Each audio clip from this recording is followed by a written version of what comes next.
Are you a Christian parent who wants to improve and parent more intentionally? You see, the problem is that we just cannot stop yelling. You just cannot stop losing control, feeling like you are failing as a parent. You know what to do. You need to stop yelling. You need to stop losing self-control. But how do you do it? How do you get there? How do you become the parent who is intentional, connects first, who is graceful and gentle and loving first? You want that. You desire that godly parenting to be who you are, but you just can't get it right.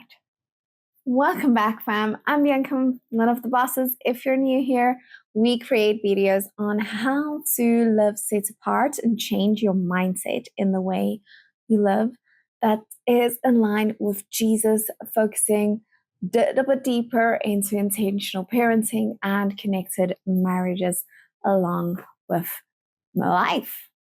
So if that's what you would like more guidance in, then please subscribe, stick around, and welcome. So this is the Better Mom Challenge, and we are in session 3. So if you missed the previous 2, you can watch them up here. They're all in one playlist. We focus on stopping trying to fix our kids, but focusing on fixing ourselves first. So I'm going to give you just like a few tips practically on what it looks like to stop yelling. Okay, so something I want you to think about is it's just this thing of bringing a punishment or shame over the child when they lose control of their emotions and not giving them the connection or even the tips and the tools that they need to work through this emotion in a way that does not lead to sin. So as we see in the Bible, getting angry is an emotion. It's good when we want... Sorry, the kids are being loud.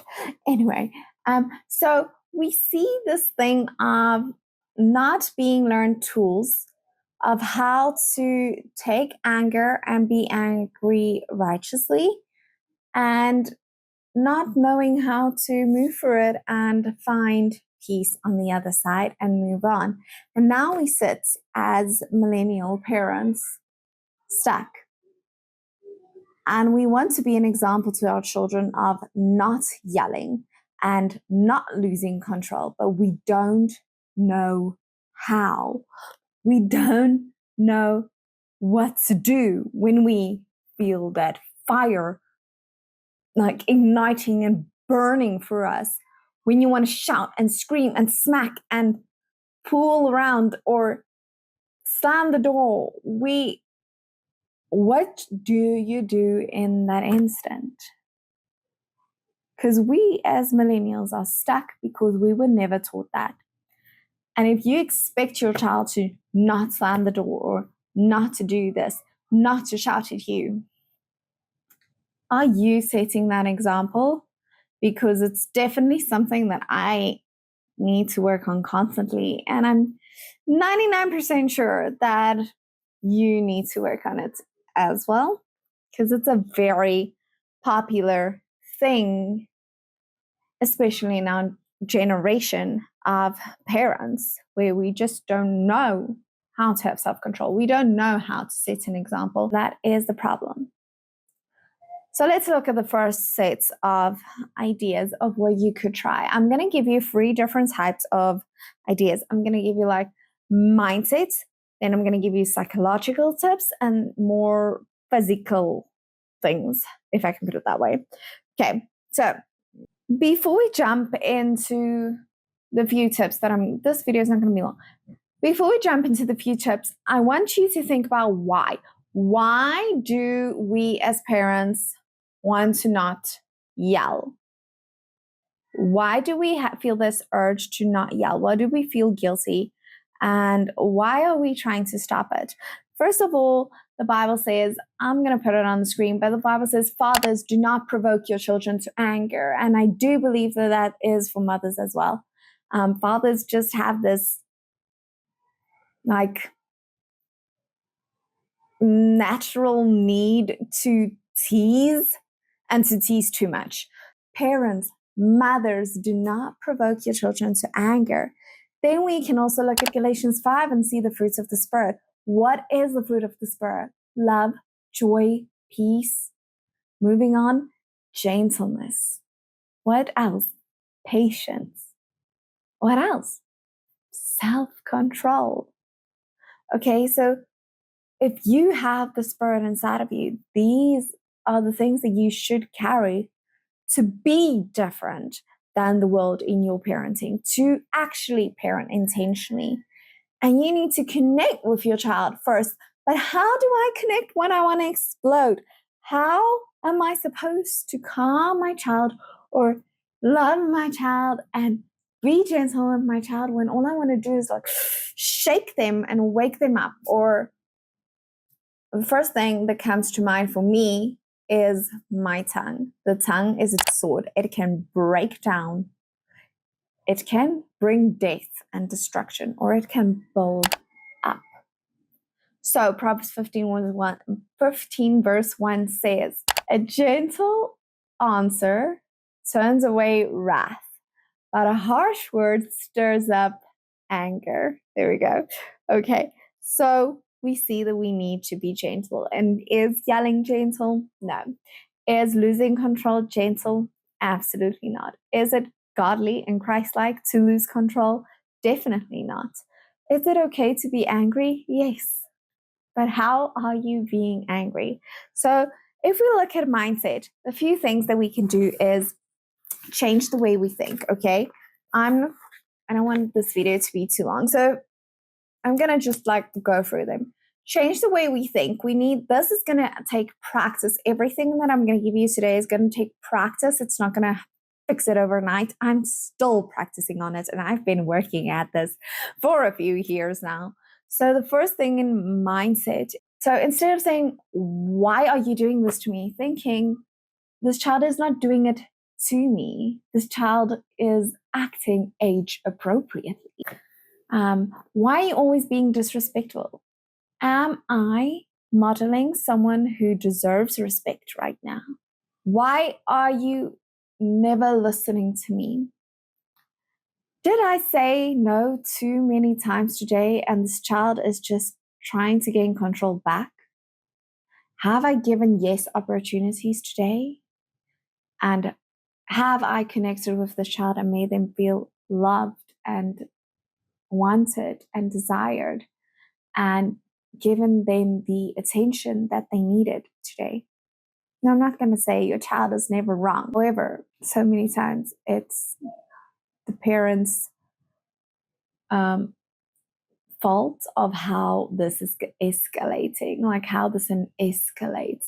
Is the sin going to stop? Are you going to lay your boundary down kindly, gently, and stop the behavior? Is it going to escalate? Or are you just triggered? I remember so many times seeing this as well, where if you break something, you're like, what are my parents going to do? I'm going to get a hiding. Oh no. But where did that fear come from? Where did that fear come from? Are you going to like place that fear on a child? Things break. Things break. Yes, you can teach them responsibility. But instead of shouting, why did you break this glass? You didn't pay attention. I told you not to put it on the edge of the table. You're going to pay for this. Instead of saying that, you can calmly say, glasses break. You made a mistake. Next time, put the glass in there where I told you to. Unfortunately, this is going to cost 10 Rand from your allowance. Or unfortunately, you're going to have to work for this glass to replace it. Same instruction, no shame, just gentleness, guidance, and boundaries. So let's move on. Okay, so changing your mindset reaction from you are a victim and they are doing this to you, thinking of what did you do wrong, firstly, and maybe this child just needs some development and something. So another mindset I like thinking is, great, what an opportunity to teach. Wow, I get another opportunity to live out Jesus. Wow, what a nice moment to show what grace is. Or, oh, I get to lead my child in making up for mistakes that they make, or for finding a solution to a problem, or for showing them how to take responsibility for your actions. This is my opportunity to lead them in that, in a Jesus-like way. Okay, so changing the mindset is the first practical tip that you can do. And honestly, I find that it is the hardest thing to do. So moving on to psychological things that you could do is, the first thing is breathing. And I know you're going to roll your eyes at me, but I don't mean just like breathe, okay? When we get angry, we stop breathing or we start hyperventilating. So concentrating on in through the nose, out through the mouth, doing it very slow and doing it in the diaphragm on your stomach. So if your hand's on the stomach, your stomach needs to blow up and push down and not your chest. Focusing on breathing through your diaphragm, slow and steady, is going to help you. The next thing, psychological tip that you could do is imagining the colors. So you breathe like anger has a color and peace has a color. So for example, anger could be red and peace could be yellow.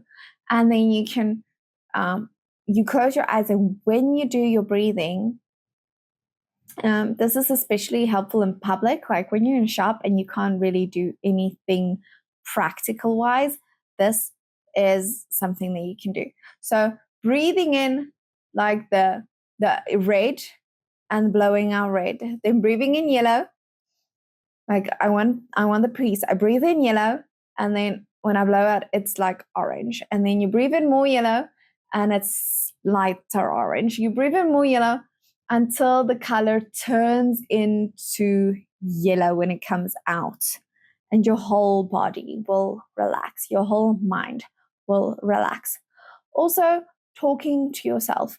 I saw a very cute post reel recently where it was, this guy was an old man, like a grandpa, was walking with his grandson in the shop, a small toddler, and he was throwing tantrums. And he was constantly saying, I'm going to make up a name because I can't remember. He's constantly saying, like, Mark, we are just here to get the groceries and then we go home.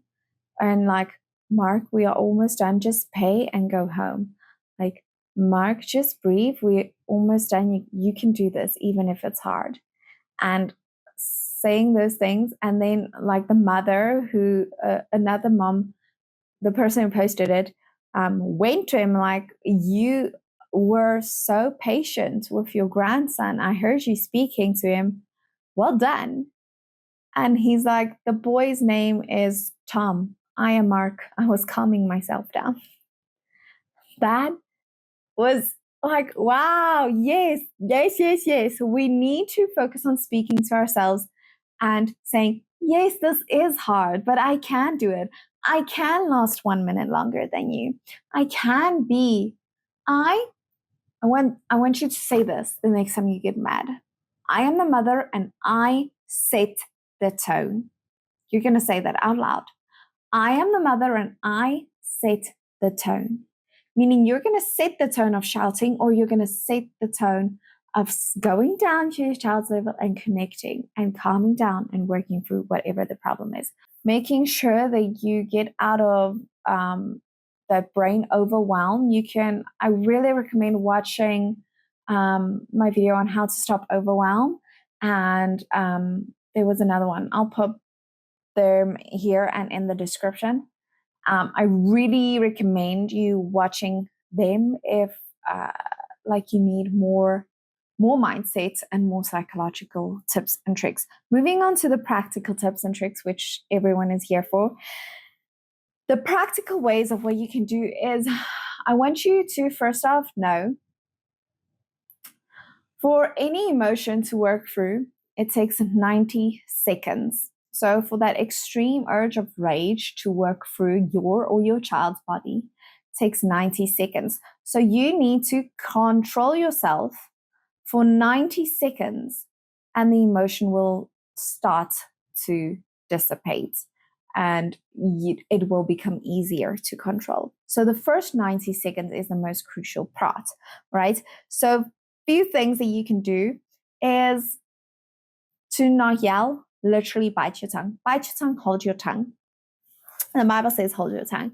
So you're going to literally bite your tongue and not shout. Or you're going to, instead of shout, you're going to whisper. You can put your hand over your mouth if you need to, but you're going to whisper instead of shout. It really helps, because when we want to shout, we start like making ourselves big, and we want to like go down, bend your knees, squats, go down, and that's going to help you to whisper, like literally make yourself smaller, physically smaller. It messes with your brain. Like go down, go. You want to do the opposite of instinct, okay? Because you really want to activate the logical part of your brain instead of the cortisol spike. That's the goal here. And then something else you could do is find the thing that helps you work through that crazy thoughts that's in your head. So something that I like to do when I'm very angry is go to the garden and pull out weeds, start cutting, start pulling, start like any manual labor really calms me down. Cleaning is I never clean like when I clean when I'm angry. And exercising, any type of exercising, really. You can do whatever works for you. Go run, go jump on the trampoline, go jump in the swimming pool if you have one, or stand in a cold shower, like that cold water shock if you're at home. And it's like, if you cannot calm yourself down, that cold water, or just splash it on your face, it will help you. Boxing, whatever, like go box a pillow. You don't need a boxing bag. Go box a pillow or a teddy. If you're a parent, you probably have a teddy in your house. Go box a teddy. Shout into the pillow. Shout into the teddy. Like there's so many physical things, but like cleaning is a really good one. Putting off the noise is also helpful, like just for 2 minutes until you can calm down. Put off the TV, put off the music, put off the kitchen sounds, and tell everyone like 5 seconds silence, quiet. And you just, everyone quiet. If you have small toddlers, that might be difficult, but just 2 minutes, okay? Try to just, all the extra overstimulating sounds, cut them off. The next thing that you can do is slam something. So we want to slam doors. It's kind of instinct. You want to slam a door when you feel angry, when you want to get away from someone, you like want to smack that barrier and almost lock it. It's just instinct. I don't know. My kids, well, I see that it's just an instinct. So what I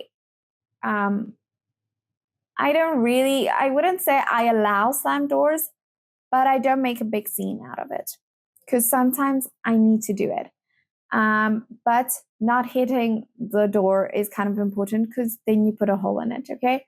So I try to not slam the door, but there has been a moment where I slammed the door and then my children slammed the door because they saw me do it and they saw it calmed me down, and they do it. So if you don't want a specific action to happen, then you cannot do that specific action, is what I'm saying. Like change your habits to something that you would accept from your child, okay? So decide on what is important to you and what is not important to you. What else can we do practically? We can pinch ourselves, like literally pinch yourself or squeeze. Another thing that really helps is going down on the floor and doing a push-up or a burpee or a squat. Squats really doesn't have that push, So any resistant thing that's really resistant, like a push-up, is really great. When you can't, like when you start feeling anger build, is the time that you can actually do something like a push-up, even if it's a wall push-up or a squat or a star jump or anything that you're capable of doing. Really, or pulling, like take a belt or a cord or a whatever and just pull, and that resistance. But this is not, it probably will help if you're already enraged, but I really recommend doing it when you start feeling the anger build already.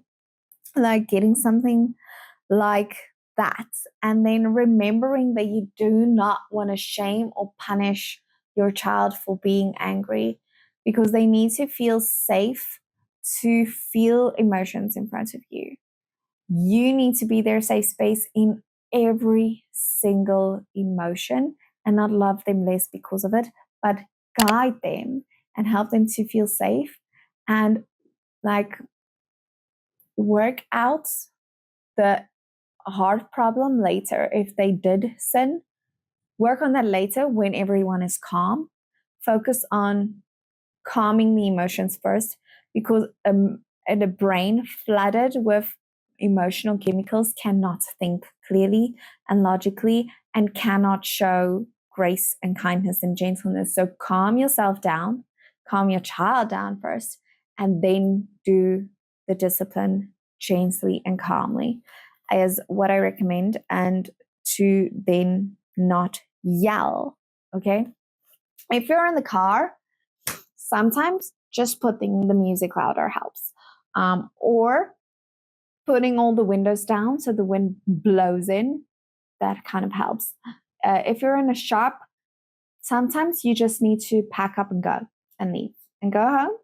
I would rather lose the time and the energy and the money than lose the love and respect. That's how I if you can have a mindset like that, it will help you. Okay, well, this video is getting quite long, so find the thing that works for you. Dancing, exercise, weeding, pushing, literally biting your tongue, whispering, maybe chew ice. Take a sip of water when you feel like yelling is another thing that really works. Like, go take a sip of water every time you feel like you need to yell, or go outside and stare into the sun. Another thing that you can actually do that really helps is saying out loud, God, I feel like screaming, please calm me down. Give me your calm. God, give me your calm. Or, God, I feel like I'm losing control. Please guide me through your wisdom. Like praying out loud. Or even tell your child, I feel like I'm going to lose control. I need to go 5 seconds for breathing. I'll come back and then we will discuss this. Or, I think you need to pray. Would you like me to pray with you? Or are you going to pray on your own? They might resist it in the first few tries, but after a while, it's going to become a habit, and they're going to actually really enjoy, like, hey, I can run to God when I need help. When I am weak, He is strong.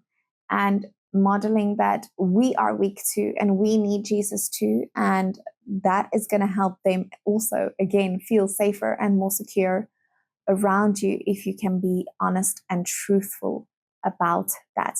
So take your thoughts, take them captive, measure them to honesty, truthfulness. Do not go into the victim mentality. Do not think that you cannot handle it, because God can handle it. So just run to Him and ask Him to help you. If you have any specific ideas of more practical things that you can do when you're angry, please leave them in the comments. And if you made it up to here, at the end of this Better Mom Challenge, there's going to be a compiled e-book, e-file that I'm going to just email out for free, that has all the information and all the examples of all the videos into one practical book, file, whatever you want to call it. So I'm going to leave the sign up link in the description below if you would like to, by the end of the challenge, receive that free document. Then you can just leave your email in the waitlist and I will send it to you for free. So I'll see you in the Beta Mom Challenge or next week's video. We do videos every single week. So thank you for growing with us. Until next time, be a better mom. Ciao.